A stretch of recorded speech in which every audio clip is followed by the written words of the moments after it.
Balram, they'll be updating the column names, fine, but updation is not done in the table. It is done on the table. Yes, so you are changing the column name or you are changing the sizes of the column. That's what happening. But where does these updations reflect? So the modifications performed on the table, on the structure of the table, is reflected in is reflected in.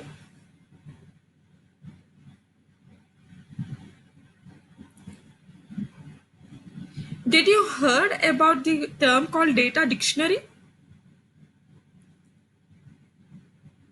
Yes or no? Yes. So data dictionary is a table where it stores the data about the other database objects. The other database objects can be a table, a view, a sequence, a synonym, right? So here, what data will be stored in this data dictionary? Perfect, Balram. You will be storing the metadata. Metadata, we usually speak that it is data about data. But what data will be stored about these data called as database objects? So if I talk about a table, it is having content. The data is available in it, which is stored in the table itself. But we have data about this table, like what is the name of the table, how many attributes do we have, what is the primary key, who is the owner of this table. We all call this to be the metadata. So here the DDL commands that you are performing will update these tables called as data dictionaries. Please keep that in mind, because when you go for bits, DDL commands are used to update dash data dictionary tables like this. If they give both data dictionary and tables, if they give options like this, usually we'll think that updation is a data manipulation language, so we'll be updating on tables, but that is not the case. That's why I'm briefing it here. DDL commands are used to update the data dictionary. They'll be modifying the structure of the database, the structure of the table, right? Can I get the commands of DDL? What are all the commands that comes under DDL?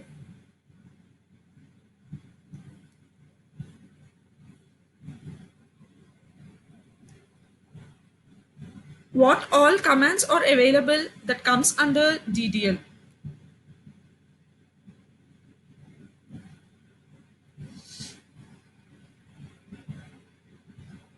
Okay, only three commands are there.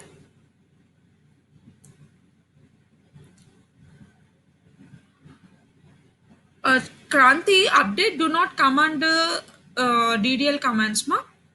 Anusha, select also do not come under DDL. I am telling you, if you are trying to modify the database or the structure of the database, those commands will only come under DDL. Perfect. Right. So accumulating all the answers given by you, the commands under DDL are create, no, alter, drop, truncate, rename, and comment. Okay. I am just briefing them all. I am not going with the syntaxes. Hopefully you know them well. So create is used to create the structure for any database object, not just the table. You can create a view, you can create a sequence, you can create a synonym, right? So you can create an index, any of the 5 database objects available, you can create them. Then alter, using alter command, you will be able to modify the structure of the database. So here when we are saying a modification on a table, so what modifications are allowed? First one, you can rename the column. Second, you can rename the constraint. Third, you can rename the table cannot be renamed. You can add a constraint. You can drop a constraint. You can enable a constraint and you can disable a constraint. So all these 6 activities are performed in altering the table. Then coming to rename. Rename command is specially available in DDL to rename the table. So using alter, you can rename only the columns, not the table. Okay, you can increase or decrease the size of the data type for a given attribute. You can change the data type of the attribute. All are possible, but only at the attributes level, not at the table level. So rename is used only to rename the table as a whole. It does not allow to rename the attributes. Then coming to comment. Usually comments are used to provide some descriptions about what we are doing. We use comments in programming languages to describe what each line of code is performing. In the similar way, here if we create a table, if I say that my table name is ABC, what does this ABC consist of? What information does it has? Instead of directly giving a select statement and obtain what information is available, you can provide description of this ABC table by using this comment.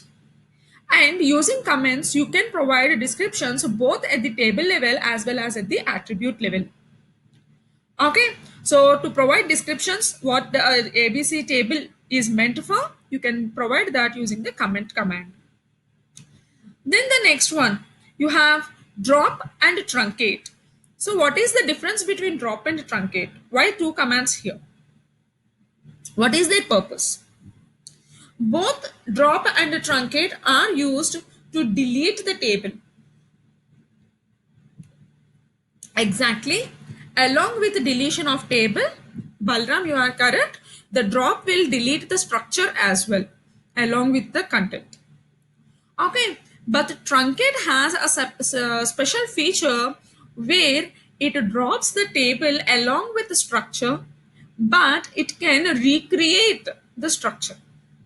Internally, it makes use of an operation to recollect the structure of the table.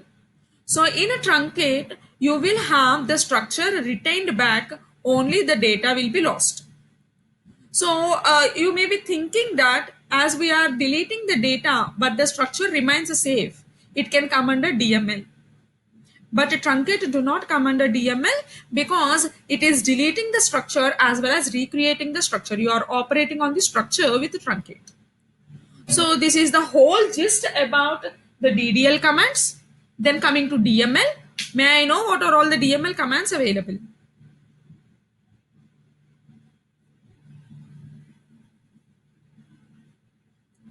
What are all the DML commands available? Data manipulation or data modification language? Yes, insert, update, delete. Select was earlier available in DML Kranti, but now it is available under another language called DQL. Because using select, you are not modifying the data, you are just retrieving it. If your retrieval is modifying the data, then it can be kept under DML. Very good, Pranay. Merge comes under the DML operation. Very good. So summing up all together, the DML commands we have are insert, update, delete, and merge. Okay, so what is the purpose of insert and what are the different ways in which you can insert the data into the table? Insert is used to insert a record into the table, and when you are inserting, you can insert by making use of the substitution variable, which is denoted by ampersand, where the Oracle server prompts the user to put values into the statement. The second one, you can provide all the attribute values in a single statement, or you can insert values only into a specified number of columns. So when you are providing values only to a specified number of columns, the rest of the columns will be automatically taken as null. I hope you know this well. Right. Then coming to update. Update is used to perform updations or alterations to the data for column level. Please keep that in mind. You cannot update the entire row in a single stretch. If you wanted to update, you will have to specify the column name which you wanted to update to. And when you are updating, updations can be done on the complete records of the table for that column or only on a specified condition. So update table name set column name is equal to value where condition. So if where condition part is omitted, It is an optional part.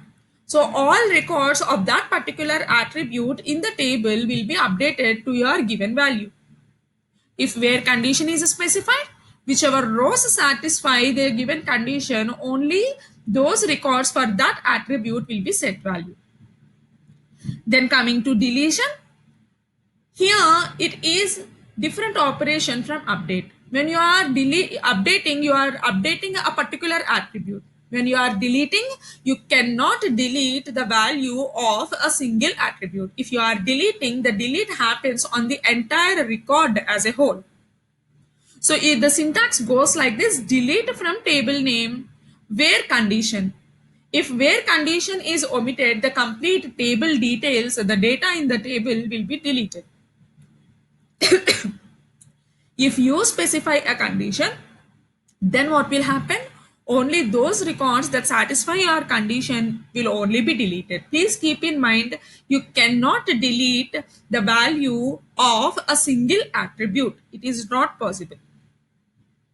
Okay, then coming to merge. Using a merge, you can merge the content of one table with the other. And this feature of a merge has come into the picture only from 10G onwards. Before 10G, that is in 8i and 9i, we do not have this feature of merge. Okay, so then the DQL command or the DRL command. So what is that unique command that is available in DQL? We have select under DQL. We call select to be data query language or data retrieval language. So using DQL command called select, we are retrieving the data from the database. So here, when you are retrieving the data, you have n different ways to retrieve the data, and various capabilities are available for a select statement. I'll discuss about the select statement after a few minutes. Okay, so before that, what are the commands that are available under DCL? Data control language. How do you control access to the data?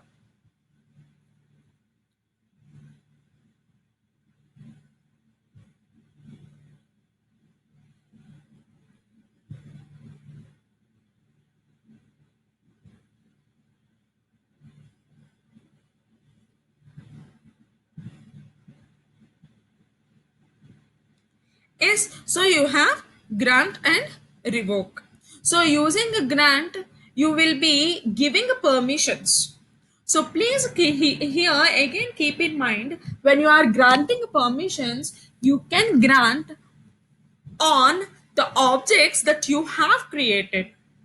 For suppose, if I am the user of the database and I have created a table like ABC and another table like employees. So to another user like Balram, I'll be able to provide access only to these two tables, ABC and employees. Other objects that are not there in my account, I cannot provide access to them. And here, when you are granting access, the access can be granted at two levels. One is at the user level, the other one is at the object level. The user level privileges will be granted only by the database administrator. You do not have any right, being a user, to grant permission to other users. Only the database administrator will be granting the privileges to other users. So when they are granting privileges to other users, they should be allocated with some space, and also they must be allocated with privileges to create table, create index, create view, all the database objects. When create privileges given, automatically the insert, update, delete privileges will be given internally. You need not again specifically tell them. So then coming to the object level privileges, these object level privileges will be given to the other users by the owner of those objects. Like whatever tables, views and indexes that I have created, I have right on those objects to give to the other users. Okay, and when you are giving these to the other users, we have an option to provide cascading. So here what will happen? If I give permission to Mr. Balram, Balram in turn can give permission on my object to some other person like Pranay. It is possible. Okay, in order to do that, first of all, being an owner of my object, I should trust on Balram and I should give the data to Balram to continue the work. Is that clear? Yes. So then coming to revoke. Revoke is used to retrieve back the operations.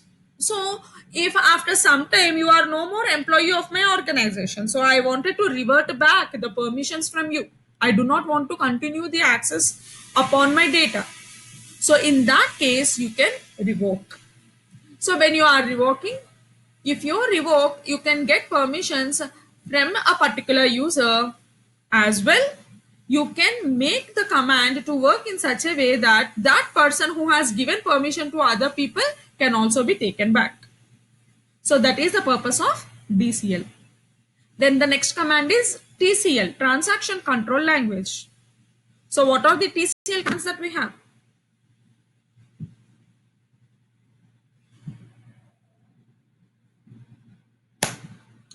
What are the transaction control language commands that we have? Perfect. We have rollback and commit operations. So one thing to point to make a note at this moment is all DDL commands are auto commit commands. So if you create a table, if you alter a table, if you comment on a table, automatically those modifications that you are doing will be done on the table directly. They are automatically saved. Okay. Similarly, if I have 10 inserts, 10 updates, and then I have given a DDL command, it acts like a commit command. So whatever 10 insertions and 10 updations that are made previously before this create command will be automatically saved into the database. You have to keep that in mind. Okay, so other than those DDL commands, for any other operations that you are performing using DML commands, you must provide commit to explicitly specify for saving the data in the database, or otherwise the data values will not be saved permanently onto the database. Similarly, the opposite work of commit is done by rollback. So using rollback, you can revert the operations made on the database. So if you want to undo the operations of DML, so in that case, you can make use of the rollback command. So you can undo the operations. And here we have a something called as a save point also, which is a logical marker that will be available in DBMS. So if you wanted to undo the operations only till the last saved point, till the last moment where you have saved the data. So till that part, if you wanted to undo, so in that case, you can make use of save point. So in that case, what you will do, roll back to save point and the logical marker what you have saved with that name you will have to provide. Okay, so this is the overall gist about the commands that are available in SQL. Then moving to the DQL, which is a select statement. Just a minute. We have many possibilities to work with this DQL command, that is the select statement. So what are all the things that we can do with a DQL? So can somebody tell me what are the capabilities of a select statement?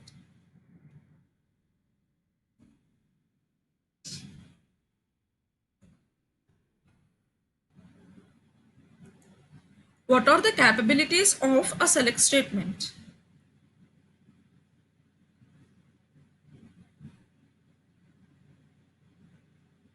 What select statement can do for us? Or the question again in a different way.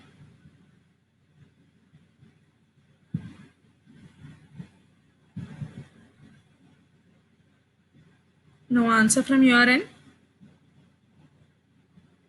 What is the purpose of a select statement?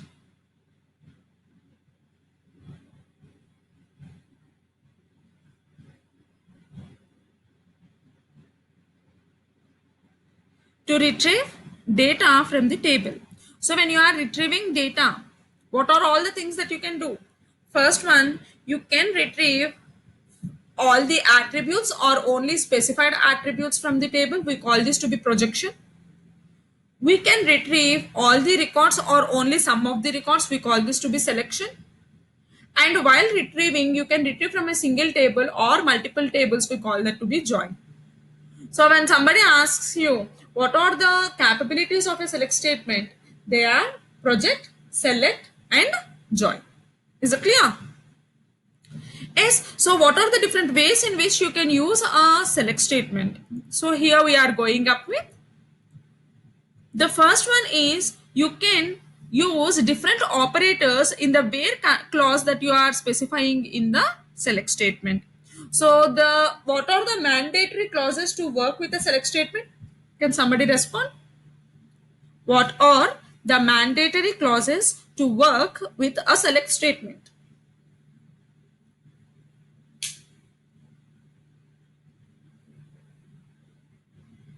Where is not a mandatory clause?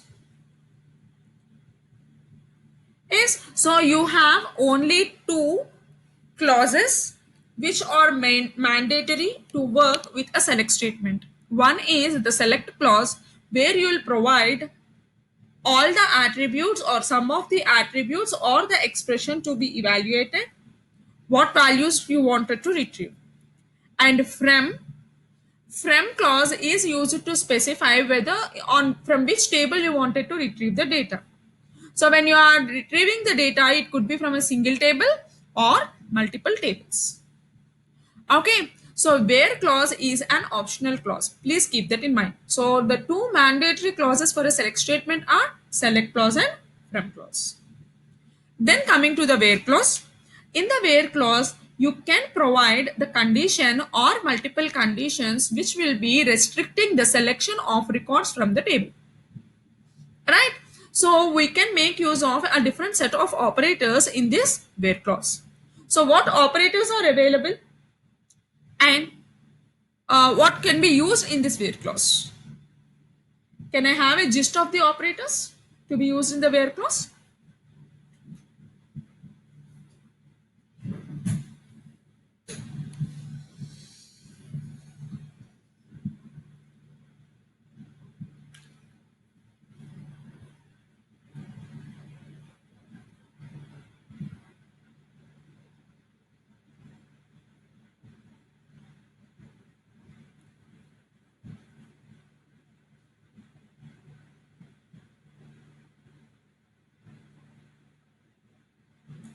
I do not proceed until you respond.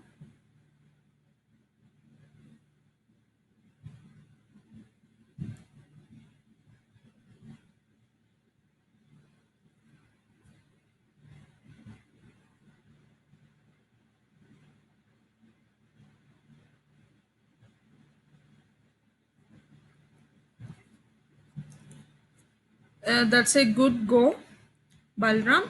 So we have he has given the list of operators like and, or, is, null, not null, like, between, greater than, less than, etc. So I am categorizing them and putting them into different types. If you want, make a note. If not needed, that's fine.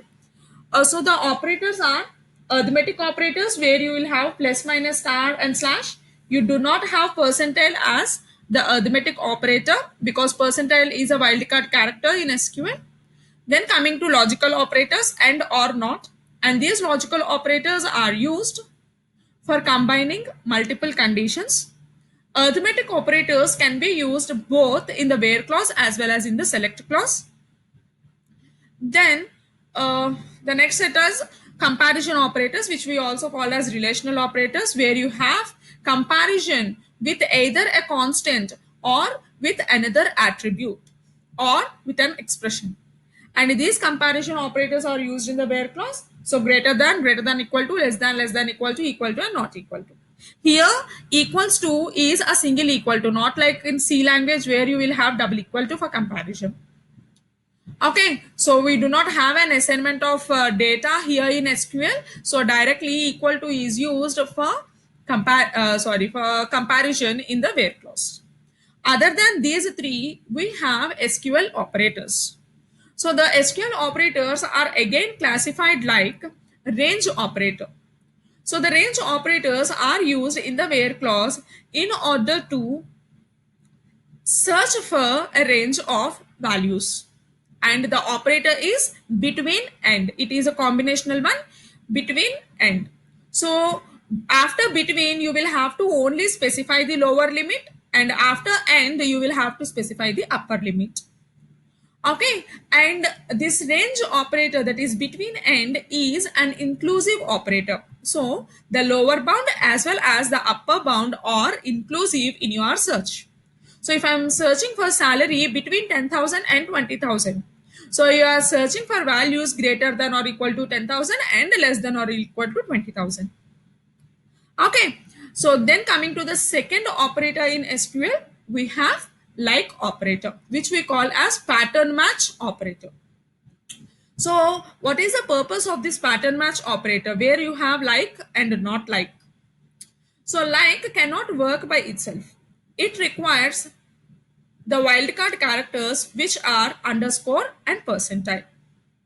So with the like operator, if you are searching for a pattern in the string, you can make use of these wildcard characters. And you know that underscore is used to search for the occurrence only for once. Percentile could be 0 or more occurrences. So now, if I wanted to search for all the names that starts with K but ends with I, so what we will do? So student name like in single quotes K percentile I, because between K and I there can be characters, there may not be characters, there may not be availability of characters. Okay, so that is how, very good Asif. So that is how we will be making use of the pattern match operator. Then you have null operator exclusively in SQL. No other programming language is having this null operator, because we do have null values in the database. So null is never equal to 0, never equal to a space. So if the value is an unknown value or a not applicable value, there what value you have, you do not know, it is an unknown value to you, then we call that to be null. So if you wanted to compare whether there is a value or not in a record in the table, so in that case make use of is null, is not null operators. So with is null, it will be checking whether the record is having null value. Is not null will be giving you true when there is a value.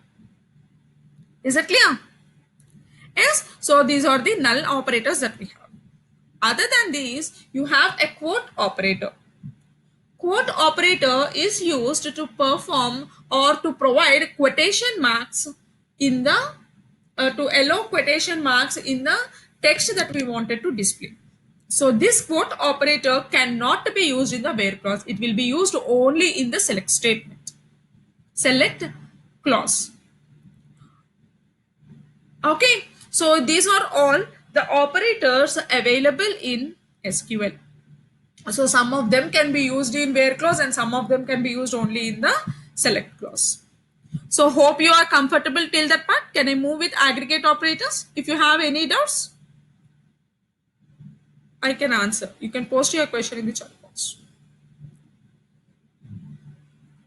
I have not prepared separate slides for all these commands, because I already told you that you should prepare the syntaxes and come back to college. Come back to the class. Hopefully it is clear.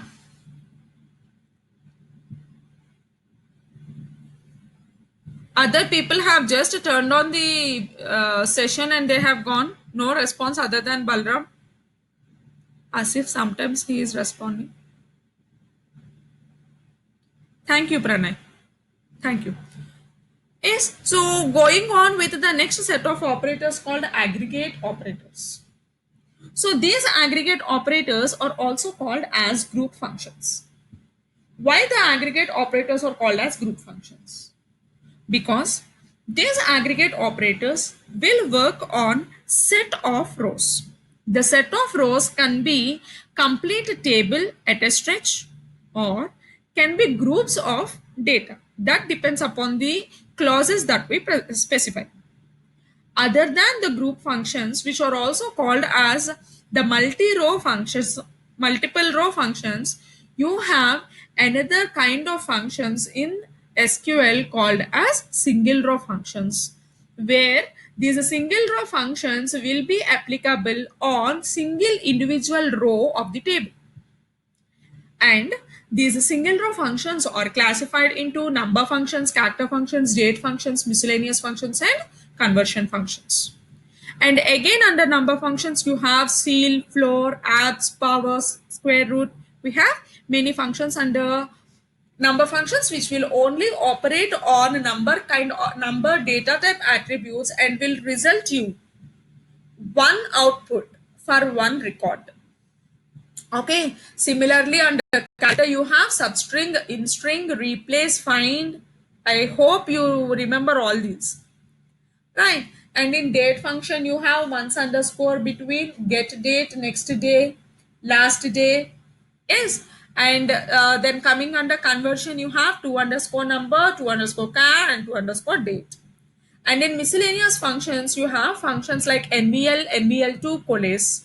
The miscellaneous functions will work only on the attributes that have null values. Okay, because these null values cannot be number type, cannot be character type, cannot be date type. That is the reason why we have miscellaneous functions which will only operate on null values.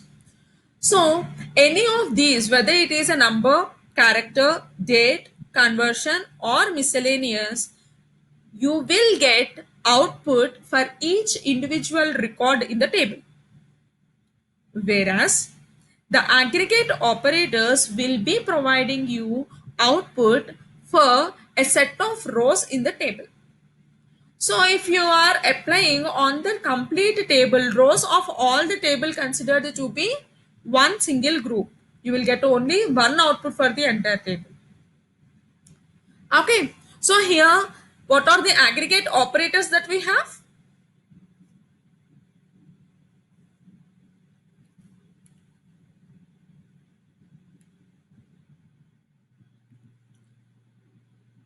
That's good. One more is missing, Balram. Yes, average. Good. Yes, so you have sum, min, max, average, and count. So can you tell me among these five functions which will work only on numeric attributes? Which among these functions will be working on numeric attributes?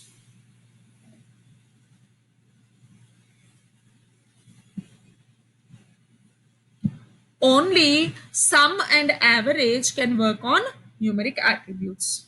The remaining three, min, max, and count, can work on non-numeric attributes as well.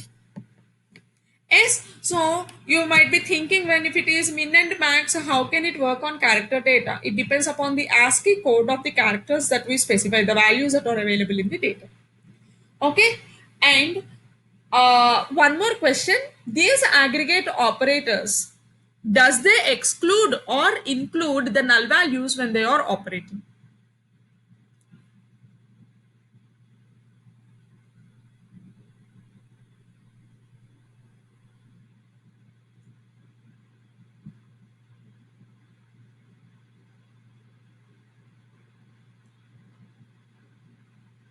Did you get my question? Does the aggregate operators include the null values or exclude the null values?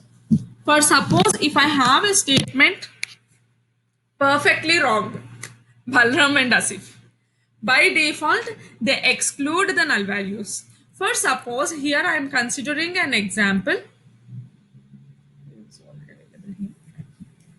Just a minute.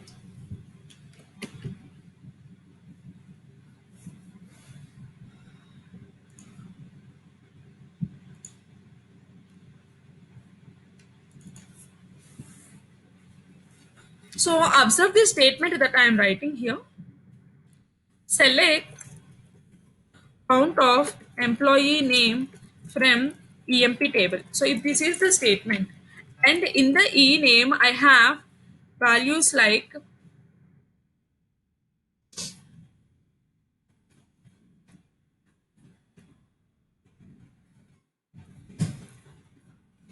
so now tell me, if I apply count of E name, what will be my output?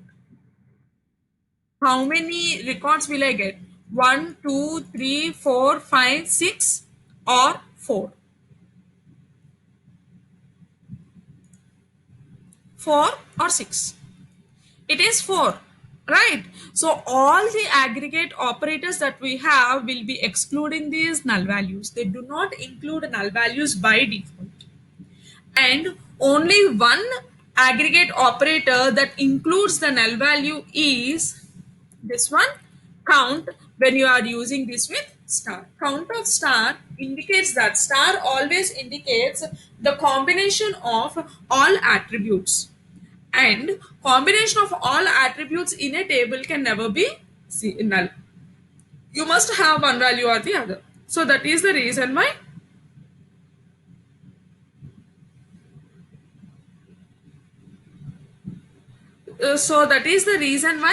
here count of star includes the null values even they are available.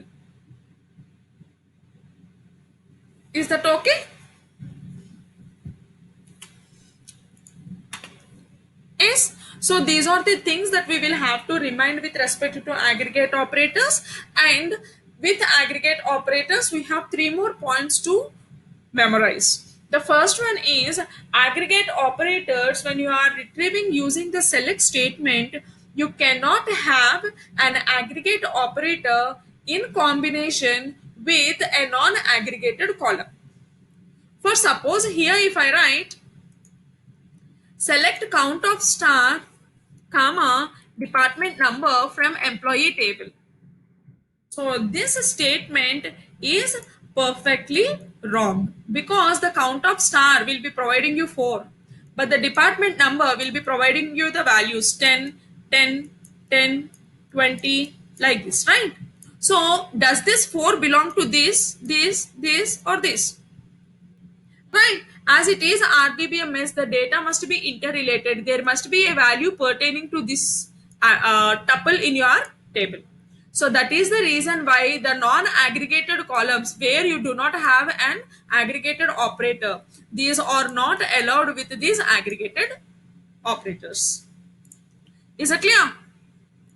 So the next one is here we'll be making use of something called as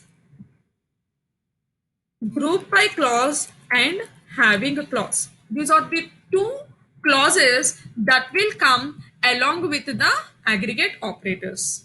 So I already told you here in this case, if I write select count of star from employee. So what you are doing, you are grouping all the tuples of the table into a single group. So only you are getting one output called 4. So how many records are there in the entire table are grouped together and only one output for the entire group. But now if you want to make this table into separate sets, separate groups, so in that case the group by clause will be used. So how to use this? Probably I think you know this pretty clear than me. So here I'm taking one more attribute called department number where I have values like this.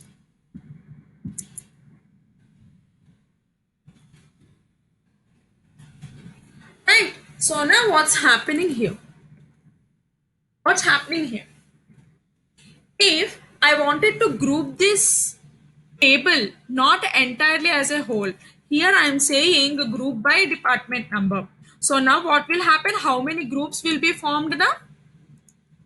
Is you will have three groups. Those are 10, 20 and 30. Then under 10, how many records are available? 1, 2, and third person is available but their name is not available. So here the value is 3. Then for 20, 1 and 2. For 30, it is 1. Is that clear? Yes. So here what is happening? For each group of data, you are getting an output. So that is the purpose of group by clause. So here in the select statement, if you wanted to provide a non-aggregated column like department number, this non-aggregated column must be part of this group by clause. Please keep this in mind. Is it clear? Do you have any more doubts? Yes. So then we are having the having clause. So what is the purpose of this having clause? So now to know this having clause, we must also know the where clause. So what is the difference between having and where clause? Can somebody answer? What is the difference between where clause and having clause?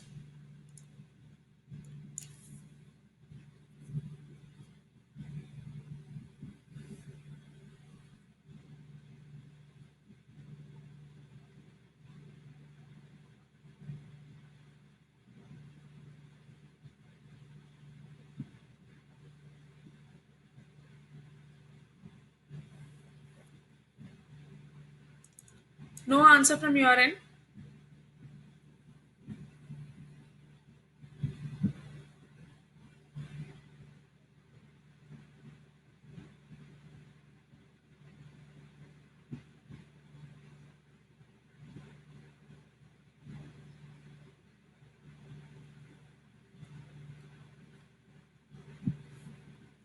I got some answer, it seems. No. Shall I proceed?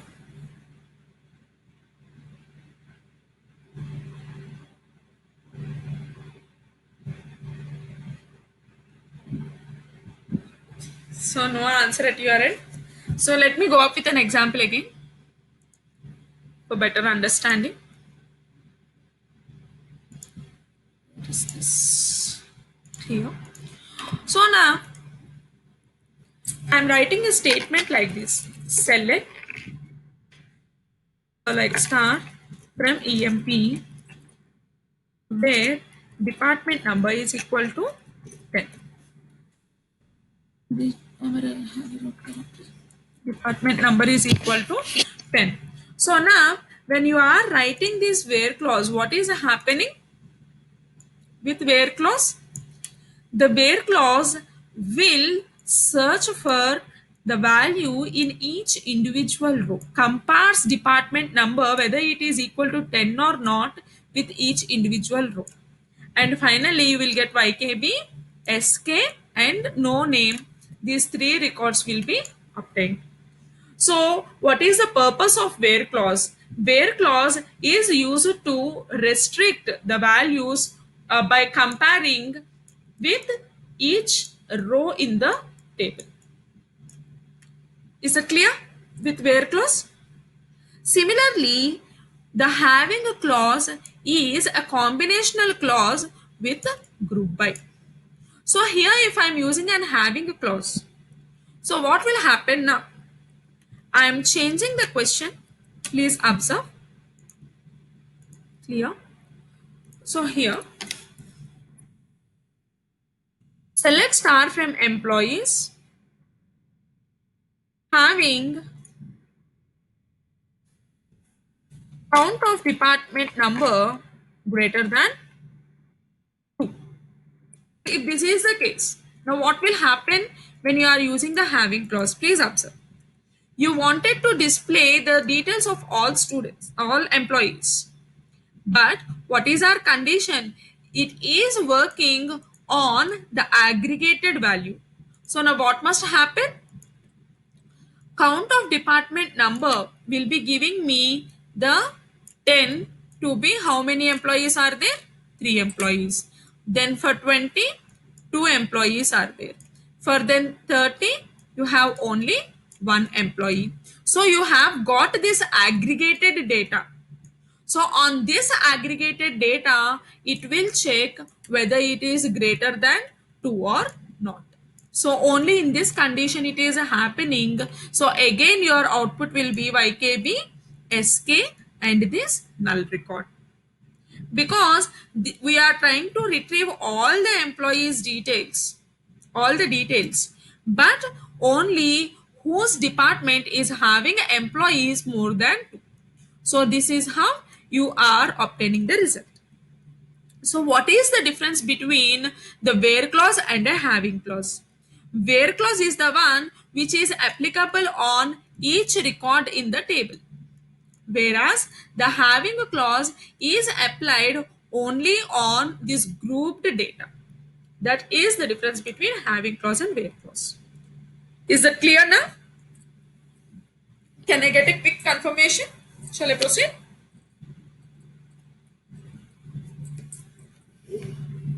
Yes. So then, thank you for confirming. So then, the next set of operators that we are having is set operators. Okay, so here, what are the set operators used for? So in the earlier case, if you observe, we are working on a single table. So if you are having more than one table, so in that case, you will be making use of any of these. So what are those? Either you go up with set operators, or make use of nested queries, or go for joins. All these three, set operators, nested queries and joins, will be using multiple tables to retrieve the data.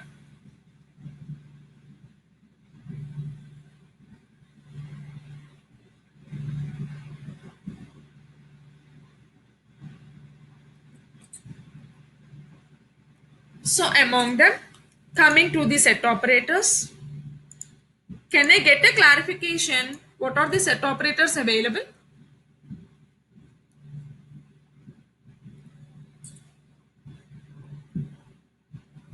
What are the set operators available?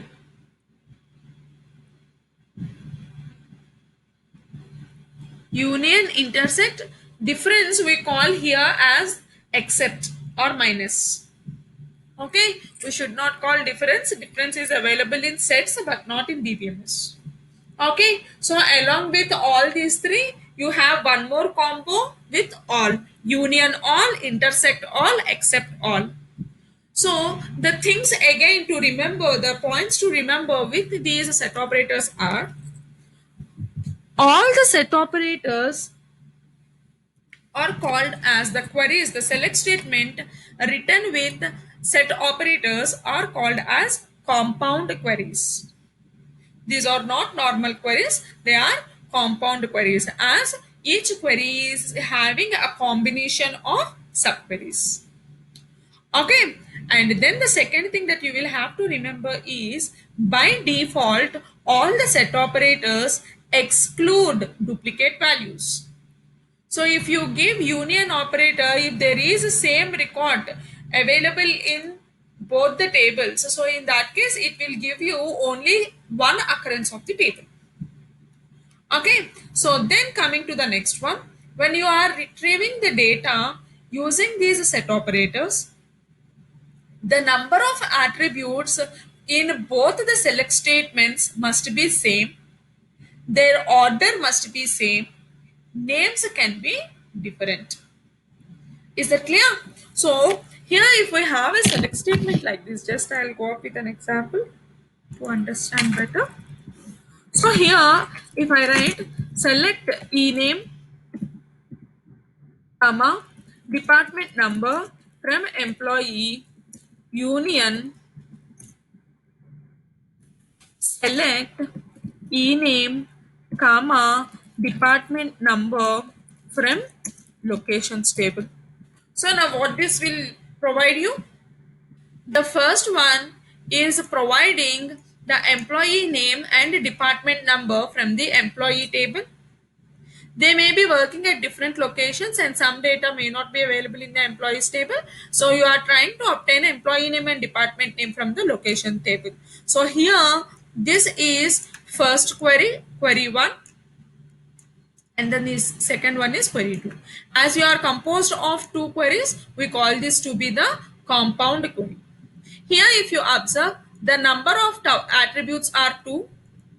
Their names are different. Here if you observe, it is D number, it is DEPT number, but the order in which I am displaying, first one is a variable character, the second one is a number. So this order must match, the data types must match, the names need not match. And one more thing that we will have to remember with these compound queries with select statement is, always if you do not specify, the data will be in ascending order with the attribute of the first attribute of the first select statement. By default it happens.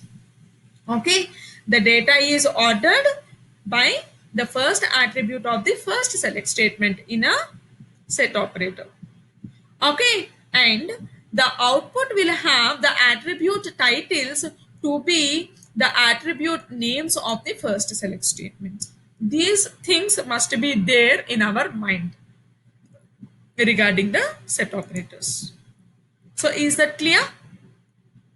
Shall I proceed to the next one? Do you have any doubts with set operators?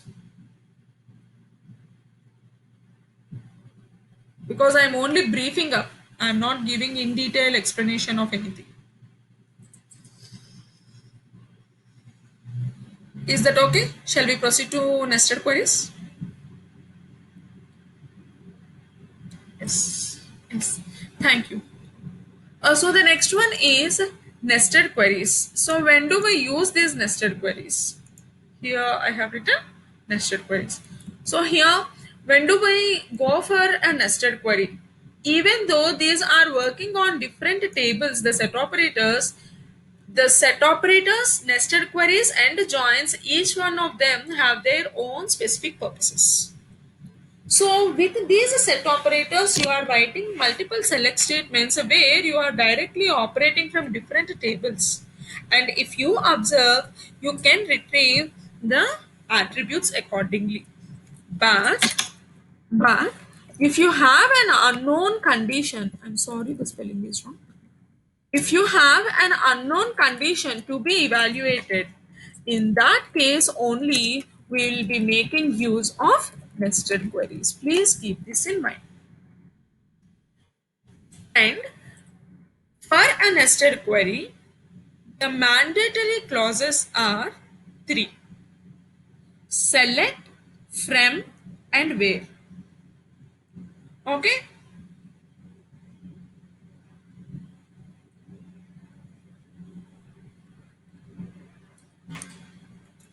So then, how do we write that here? Let me take up a question like this. Retrieve the details of employee. So select star from employee, where the salary is greater than the salary of employee whose employee ID is 157.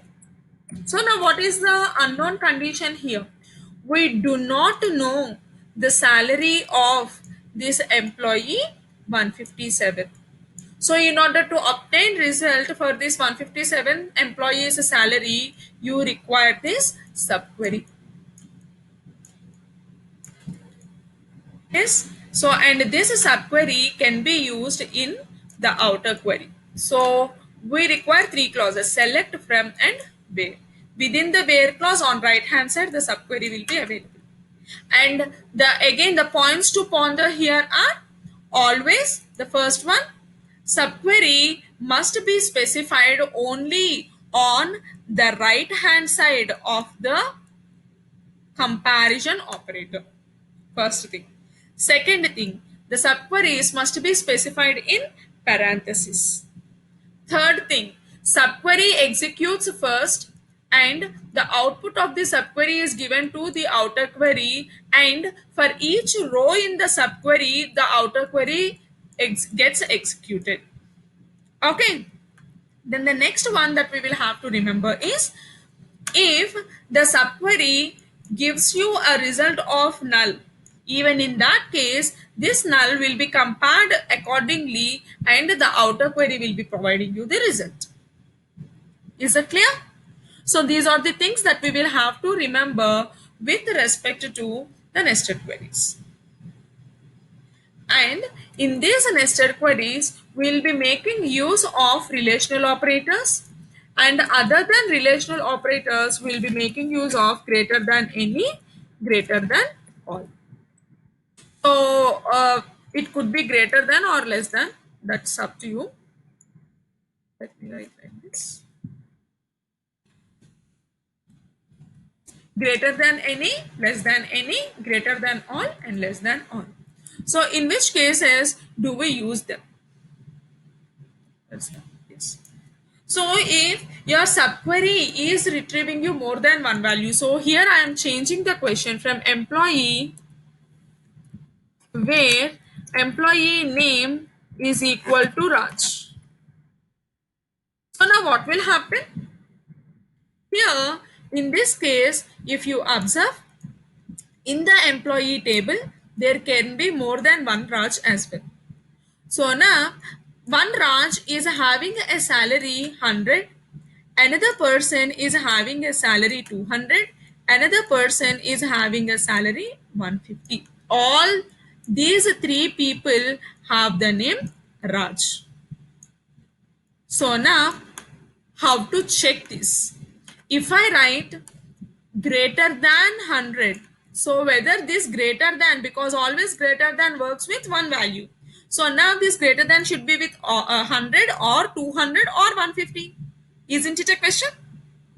Yes. So now in this case, your question will be telling you the salary, retrieve the employees details whose salary is greater than all the employees with name Raj. So then what we will do? Here we will specify greater than all. So then what should happen? Here in case if I have values like this, 450, 150, 250, sorry, 250 and 50. So now what will be my resultant set? Which values will I have? Yes, so this 50 is not greater than any of these values. So this is discarded. 450 is greater than 100, 250 and 150. So this is taken. 150, if you observe, it is greater than 100 but not greater than 200. So this is also discarded. 250 is greater than 100, 200 and 150. So this will also be retrieved. For suppose, if the same question, if I change it to be greater than any, so in that case, what will be my output? 50 anyhow will not come. So then 50 will not come. 450 will come because it is greater than all these values. 150 will also come because you are saying greater than any. 150 is greater than 100. So even this will also come. So that is how if your subquery is retrieving more than one record, in that case only you will be making use of greater than any, greater than all, less than any and less than all. Hope you are clear with this. You require these working principles when you are, what should I say, answering the questions.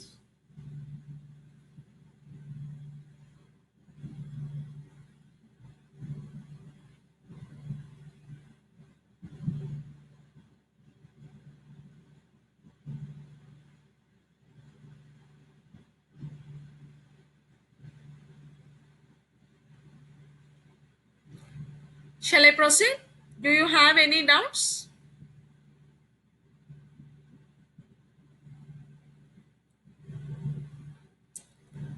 Actually, I am going a bit faster, thinking that you already had a clarity about how to use all this. Okay, so the next one we have is joins, right? I'll speak about correlated nested queries. So here we have the next one to be joins. So when to use joins? Here if you observe, I told you that when you are having an unknown condition, then only you are going for nested queries. In the similar way, if you wanted to obtain the result from both the tables, multiple tables, and here in this case you do not have an unknown condition but you wanted to obtain the result from both the tables, so in such a scenario make use of joins. So here again the points to remember are: first thing, when you are applying a join, both of the tables must have minimum of one common column. Second thing, when you are applying a join condition, you will be using an on clause to specify the join condition and where clause to specify the other additional conditions. And the types of joins that are available are equijoin, non-equijoin, self-join, outer join. In that again you have left outer join, full outer join and right outer join. Yes. So these are the things that are required. And then coming to correlated nested queries. So here if you observe with nested queries, the inner query executes first, the output is given to the outer query. For each record in the inner query, the outer query gets executed. Yes, but now with what is that? Correlated nested query, you will not have any condition. It is correlated with the uh, outer query. So here, how does it change? The statement changes like this. I'll explain you. A moment, please.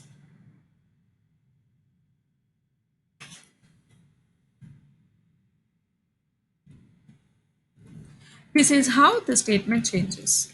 So here, please observe. For the correlated nested query, for every record in the outer statement, the inner statement gets executed. First thing that we will have to remember, it executes the outer query record. For every record, the subquery gets executed. And why we are calling this as correlated? The outer query and inner query are related to one another internally. And in the correlated nested queries, you will be making use of two operators. One is exist, the other one is not exist. So here, for every employee, for suppose 101 is equal to 101, if this matches, the salary will be retrieved.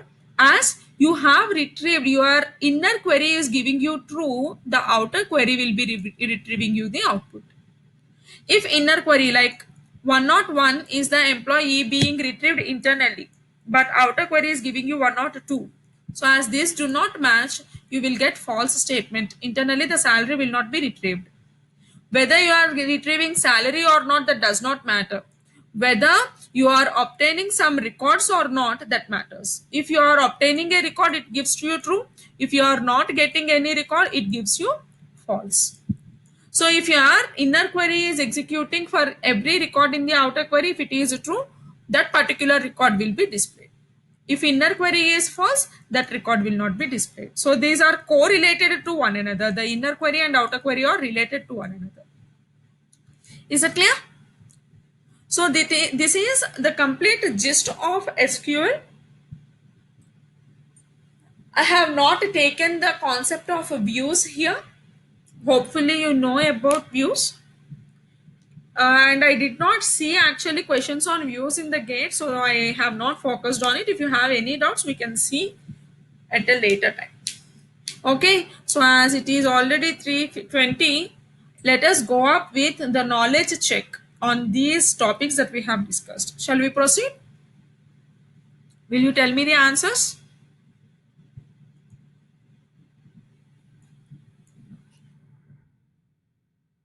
have taken questions from GATE only. Yes. Uh,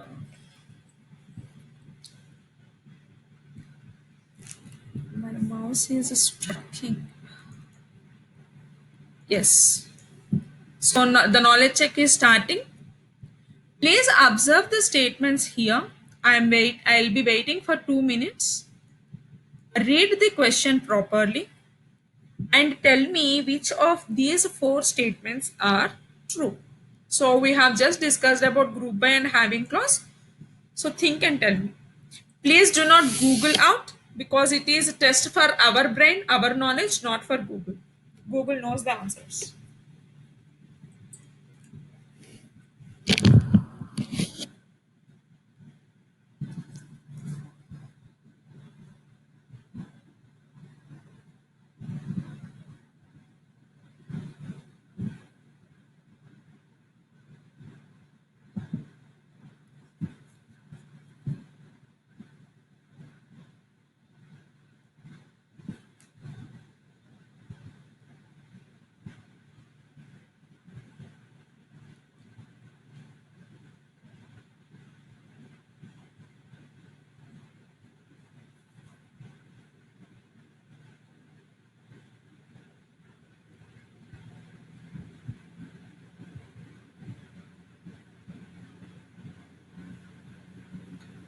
Only one answer, the other students are not available or still reading and thinking.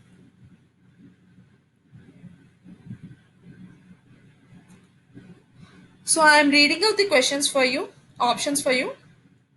First statement is SQL query can contain a having clause even it does not have a group by clause. That's true. Just now we have seen an example. Select star from employees having count of department number greater than 10. You can have that. Okay. Second one, an SQL state query can contain a having clause only if it has a group by clause. It is not mandatory to have the group by clause for the having clause. Then all attributes used in the group by clause must appear in the select statement. Again, it is not necessary. Okay, but all attributes appearing in the select statement must be available in the group by clause. Is that okay?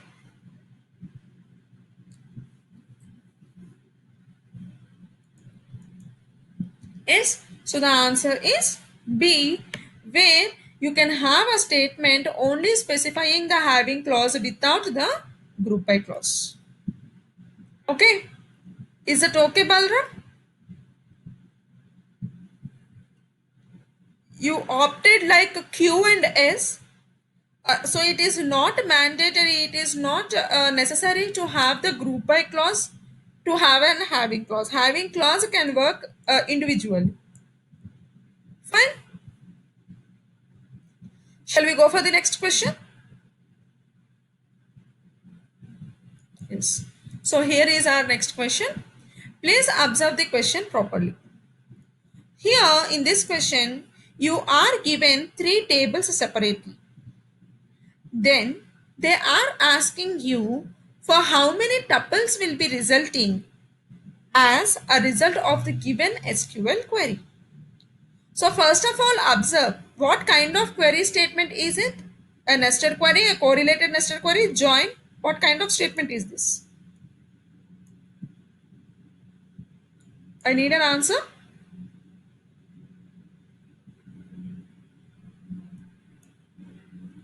Sorry, it is not correlated.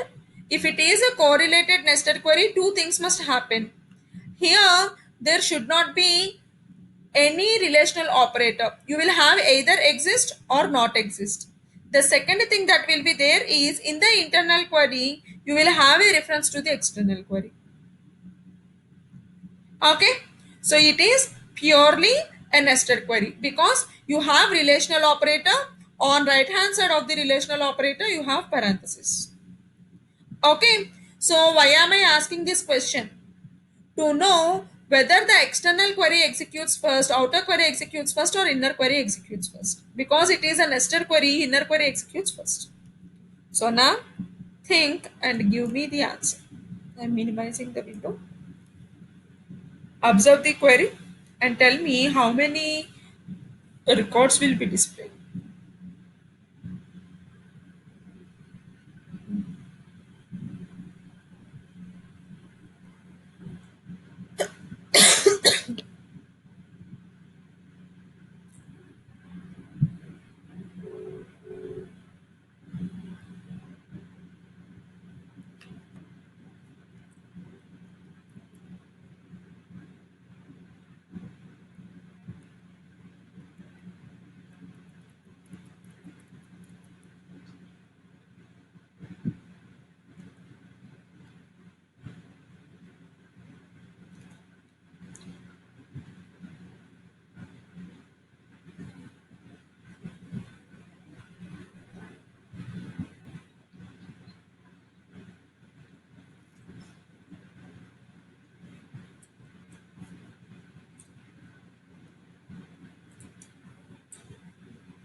Others are not doing, only Balram has given the answer as 3.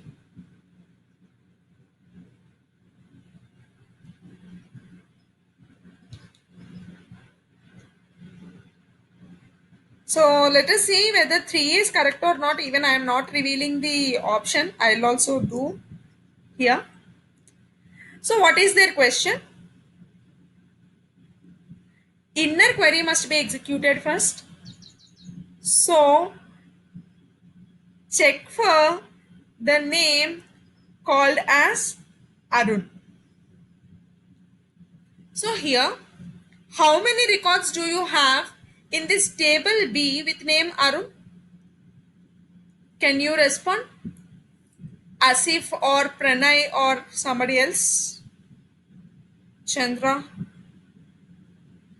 No record with name Arun, right? So here, what does your inner query retrieve you? It retrieves you null, right? So as inner query is retrieving you null, it cannot select anything. So it should be greater than all, and internally you have null. So how many records are above null? So all records are above nothing, right? Because you do not have anything to compare, above 0. So that is the reason why you will retrieve all the records from this table A. Did you get that? Yes. So why am I telling you is, if internal query is retrieving you null or 0, we may think that as it is not giving you any result, we will not get any output. But that is not the case, because you have no record internally. It considers to be 0 and age is greater than 0. So all the 3 records will be retrieved to you. Hope you have understood this, right? Balram, and your answer is correct. So then the next question. See here, it is a question from joints. Yes. So again, you are given with a table. The table name is loan underscore records, and you are given with 3 attributes: borrower, bank manager, and loan amount. So finally, we wanted to have the count for this SQL statement. So here, if you observe, in the from clause itself, the select statement is written. And in the subquery, you are making use of a natural join. So when you are executing this, you should be inward out. So execute the inner query first, combine it with the outer queries, and finally give me how many records will be displayed. Did you understand the question? Yes. I'm giving you time. Solve it and tell me how many records will be displayed as a result of this.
Hope you had completed.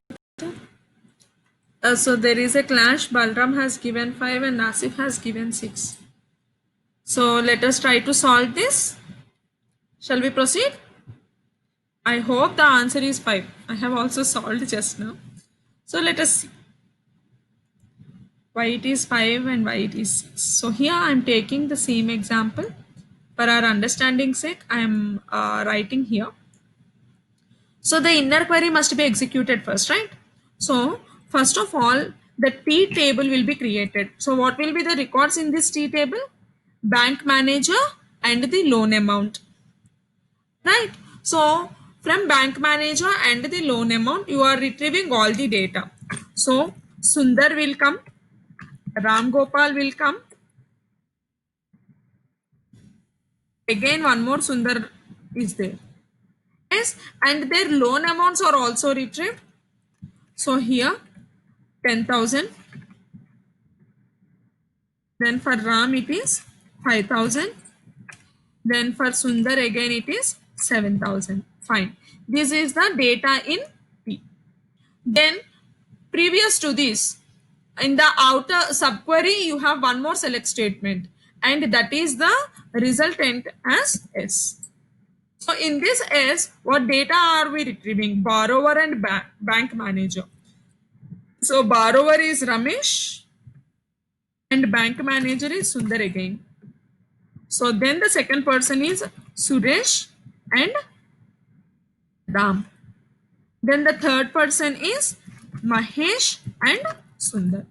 So these are the resulting T and S that we are obtained after the inner query is executed. Have you got this, Asif? Can I get a quick confirmation? Yes. Yes. So now here, select count from the natural join between these two. So when you are applying a natural join, what will happen? It will check for the common column. So what is the common column here? This bank manager is the common column, these two. So when you are comparing these two common column values, here Sundar is there. Sundar compared with this Sundar, compared with this record and compared with this. So you are matching Sundar twice. So in the output we will have all the values. So Sundar once and twice. Once for Ramesh and once for Mahesh. Then Ram. Ram is available only once. So third record Ram is there. Then again Sundar has come. Sundar is checked again these three records. Then again the fourth record with respect to Ramesh is obtained and fifth record with respect to Mahesh is obtained. So how many records have you got? 5. Is it clear? Asif? Yes. So here the answer is 5. There is no doubt in it. It is 5. So then the next question. So see here. Balram. This is a query for correlated nested queries. Here, if you observe in the where clause, you are making use of exist. So what should happen? Sorry. For every record in the outer query, the inner query must be executed now. Okay, here there is no comma. It is my print typing mistake. So check out and tell me what will be the passenger IDs that will be retrieved from the reservation table if the class belongs to AC and their age is above 65. I'll be waiting for your answer. Please have a look on that and answer.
Only one answer. Others are not doing.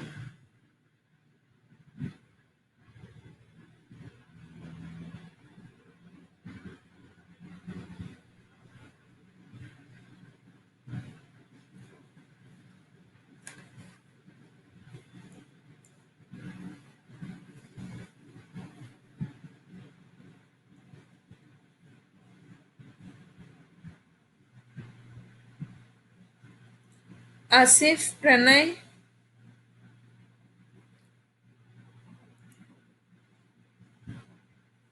you are trying. Shall I wait or shall I explain? Shweta,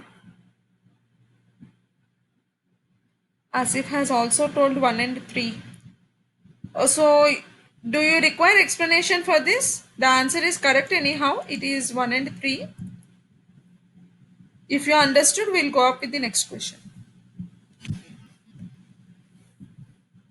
Yes. So, the next question here is, it is a simpler question.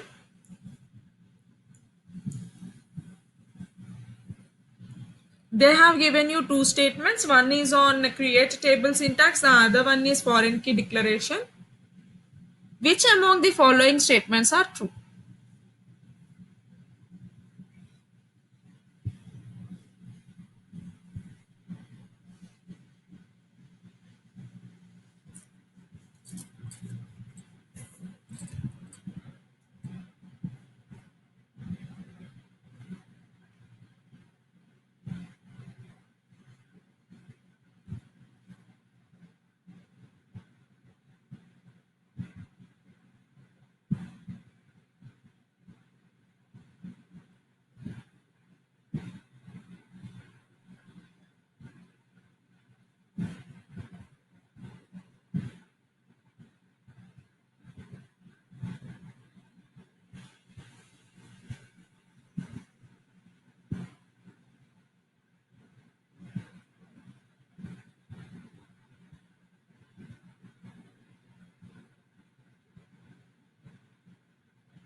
Did you get the answer? I did not get any answer from you.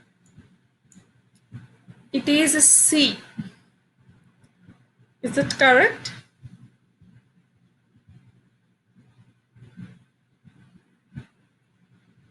Or B kudana? One more confirmation I require. I'm waiting for Asif because only two people are responding.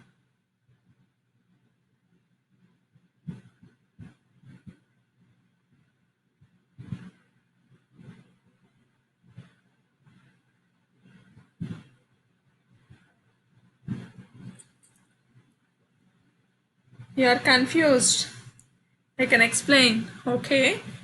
So the one thing is foreign declaration, the statement one can always be replaced with an equivalent check assertion in SQL.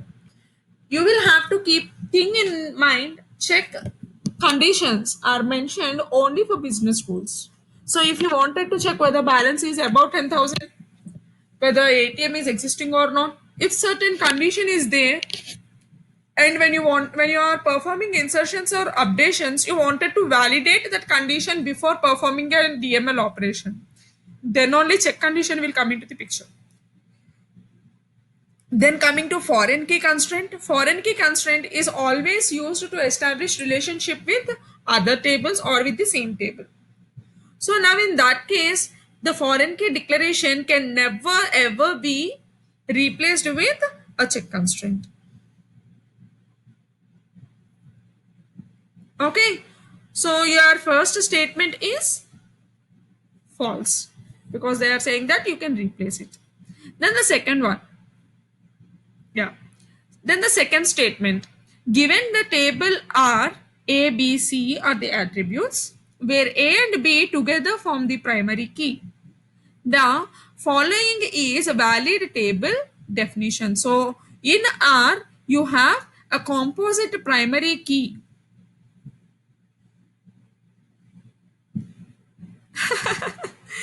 Balram has given me three options B, C, D. A is only left for me. Right. So here you wanted to Okay, you wanted to create S. In S, if you observe, A, D, E are taken. D is the primary key, fine. And foreign key is referencing to R.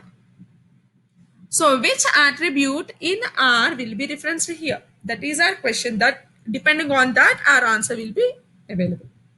So here, in this case, if you wanted to create a foreign key,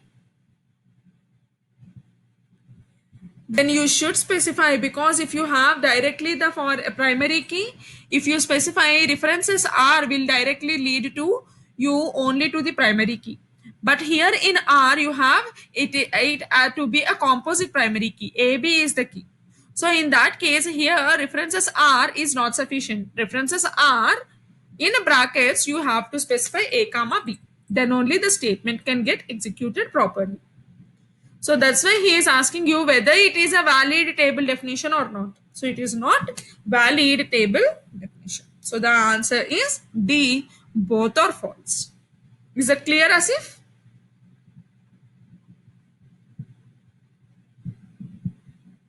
Yes. So ma'am, I meant in S2. I didn't get you, Balram. Are you clear now? Yes. So proceeding further, a very pretty simple question. Which of the following is used to delete a table in SQL?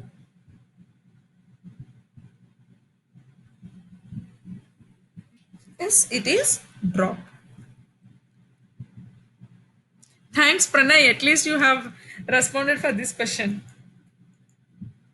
Answer is D. So, taking another question. Usually in GATE, these kind of questions will only be coming. They'll be giving you the select statement and you should properly write the question for it. A bit harder task, but try to answer this question. And it is related to a nested query because here greater than relational operator is there. After that you have the parenthesis. So try to read the question and give me the answer.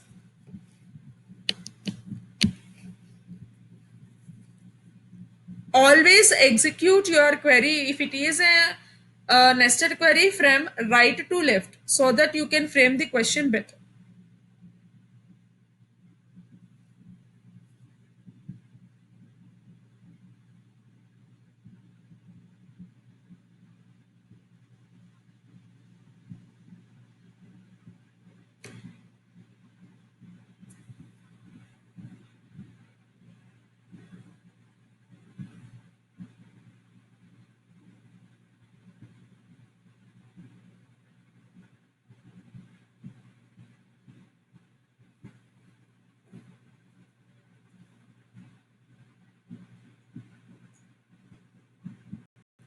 It is D. What answer are you giving, Asif or Pranay? Are you going with D or any other answer is coming up? Asif has also given it as D.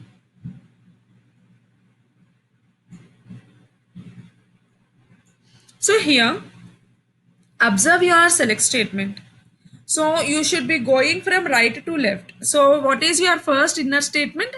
Select average salary from employees. There is no group by clause. So now what is happening? You are calculating the average salary of the company in totality. So here if you observe, C option will go off because it is not average salary of the same department. So average salary of the company must be there. Then B option also goes off because it is saying average salary of all male employees. In the inner query, we do not have male employees where condition is not there. So B also goes off. So our answer is either in A or in D. Then you move further. The average salary should be greater than the average salary of the employee. So whose average salary are we considering? Here where sex is equal to male. So what finally do we want to retrieve? Names of employees whose average salary of male employees is greater than the average salary of company. So the answer is D. Is that clear? If there is somebody else left in the group, if they do not have an answer, I have given this explanation. So going for the next question. This is a more next level examination. Beyond gate, you have net exam. So in that net, they have given this question. So I have taken this so that we will cover even the set operators also. So focus on the question. You have except all. So what will be your output?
Any answers? Still you are reading the question?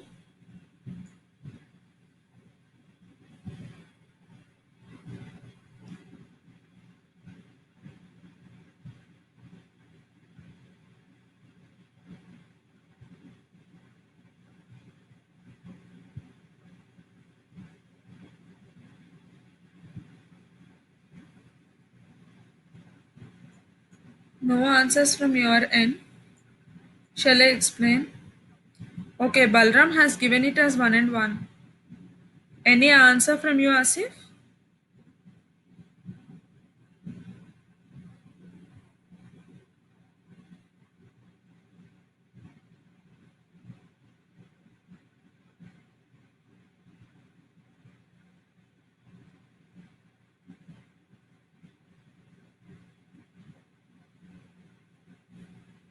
No, ma'am. Sorry. No, no sorries here.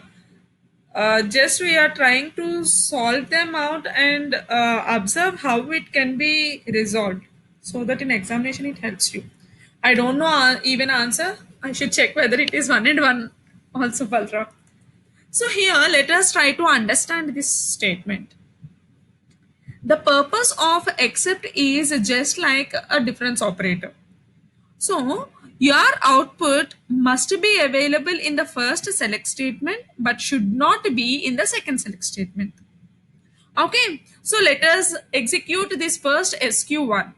So from 1, you will be getting all of this except the set of values in the second, the remaining things must be displayed.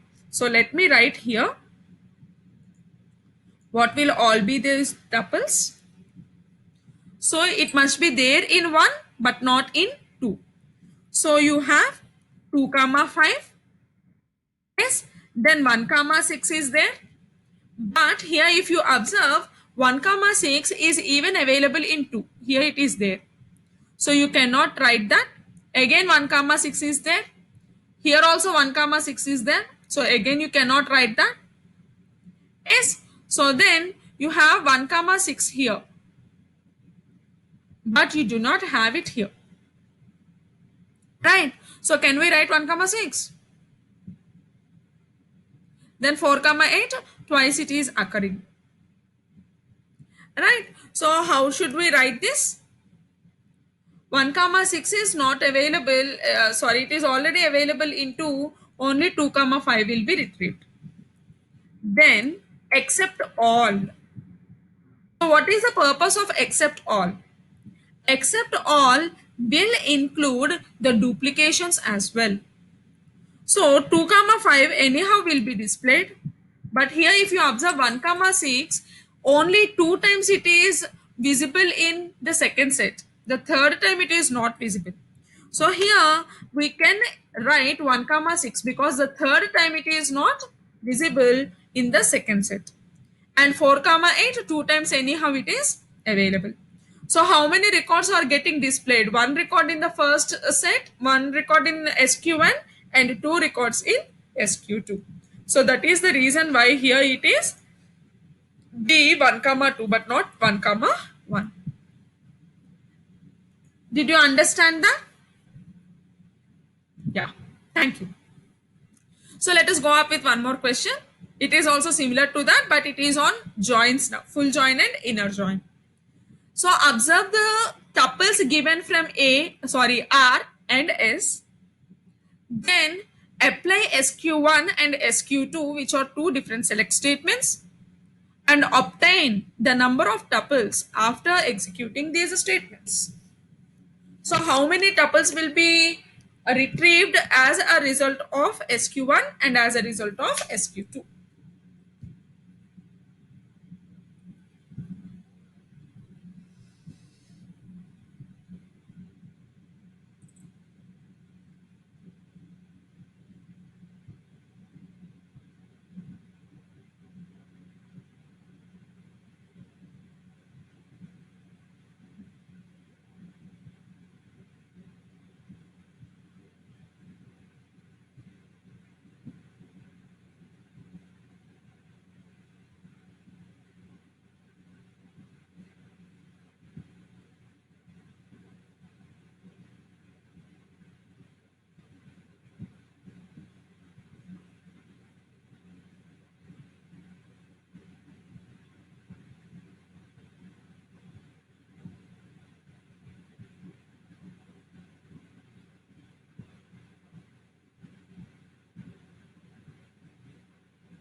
You got the answer?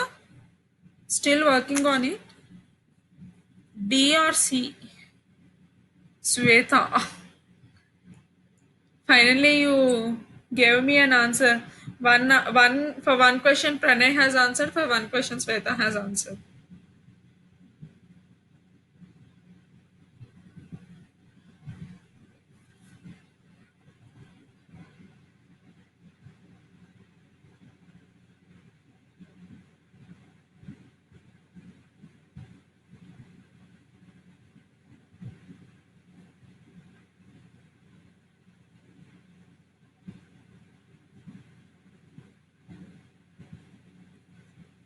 Shall we see? Both of you have given C answer. Let us try to evaluate this and check whether it is C or not. The answer is D, it seems. C. I have unnecessarily given this. Let us go up for the solution. So in SQ1, we are trying to have select star from R, full join on S. So when it is a full join, even the records that do not match must also be retrieved. Right. So from R and S, what are all the attributes that will be displayed? A, B, D, and C. Now from this, R dot B is equal to S dot B as it is a full join. So what must happen? So first of all, the elements from R will be available. So 1 tab 2. I am taking first of all this statement. Then 1, 3, then 3, 4. So these are the tuples available in the R. Now compare R dot B with S dot B. So wherever the matching record is available, so 2 is equal to 2, 1 comma 2 and 2 comma 5. So now what will happen? 2 tab 5, then anywhere else it is matching. 3 comma 4 is available. So 3 comma 4 with 4 comma 6. Then here you have null, but on the B side you have 7 comma 8. So finally, how many records will be there as a product as a result of full join? Because we will have to consider the records that are not matching with S table, the records that are not matching with R table. So here in the output you must have 4, and of course D is only having that 4 in the first option. Anyhow, we'll go with second one also. In the second one, if you observe, it is an inner join. So for inner join, the records that are matching should only be retrieved. So this record will be gone and this record will be gone. Here 2 and 2 are matching and 4 and 4 are matching. So only 2 records will be displayed. So finally the answer is D, where you have 4 records from the first query and 2 records from the second query. Is that clear? Balram and Asif? Yes, yes, yes. Yeah. Thank you. So the next question here.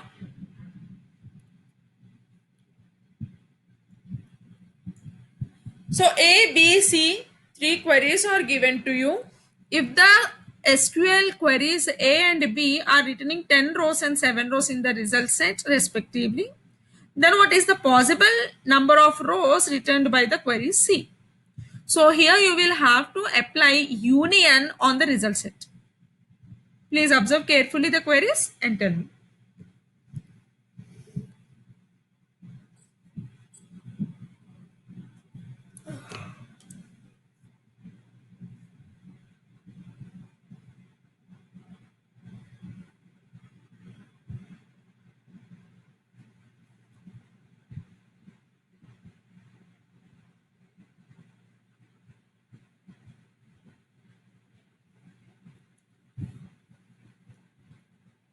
Ten is one possible value. Still any other answers? I feel like 10 is the only possible value, not just one possible value. Because, so everyone is confirming with C, right? So here, the first query is giving you 10 records. The second query is giving you 7 records. And as it is an or operator in the third statement, either this or that. So obviously the maximum will be given. For suppose if the same question changed with and between select statement, in the third statement, if and is there, so then how many records will be retrieved? If and is there instead of or.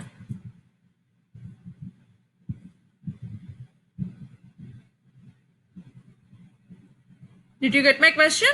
The same question in the third query instead of or operator, if and operator is used, how many records will be displayed? The options are same: 3, 7, 10, 21.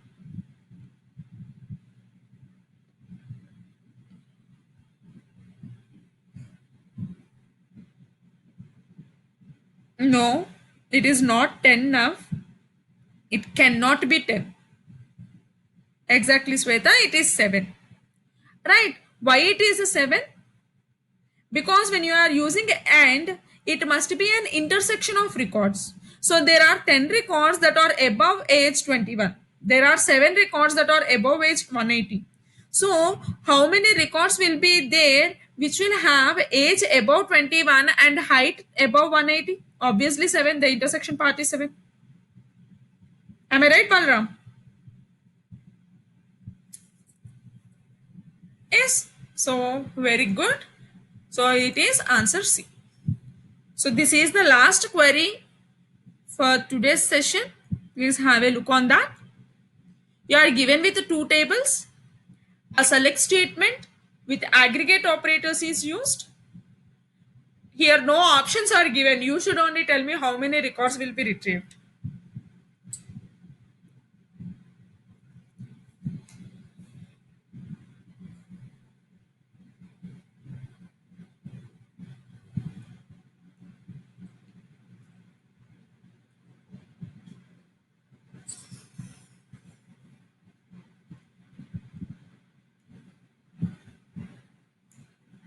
I'm sorry, I'm sorry. How many records will be retrieved?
Yes. So you have given the answer to be 2.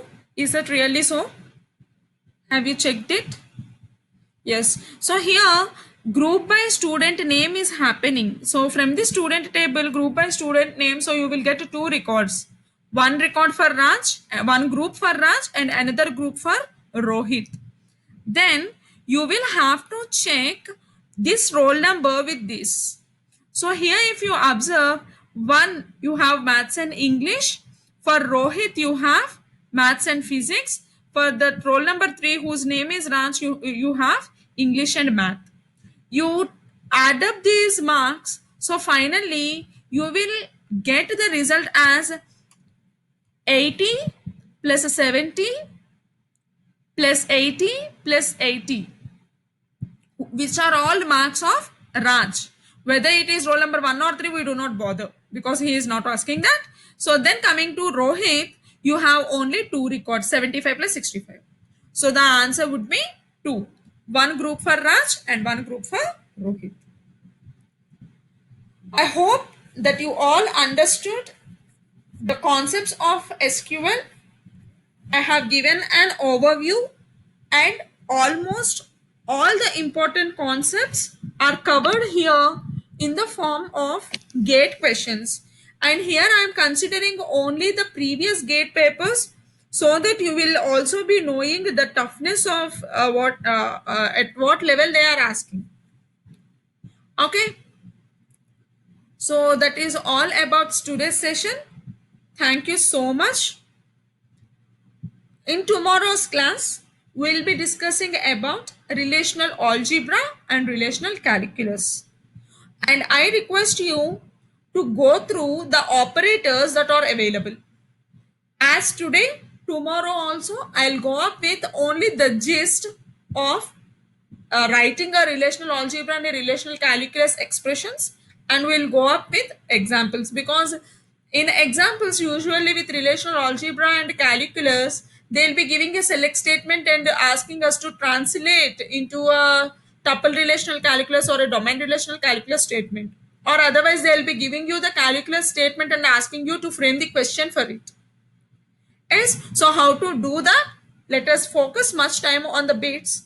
So you revise the topic and tomorrow again we will meet. Okay. Thank you for the session and I'm logging off for the day. Hope you don't have any doubts. Yeah. Thank you. Signing off.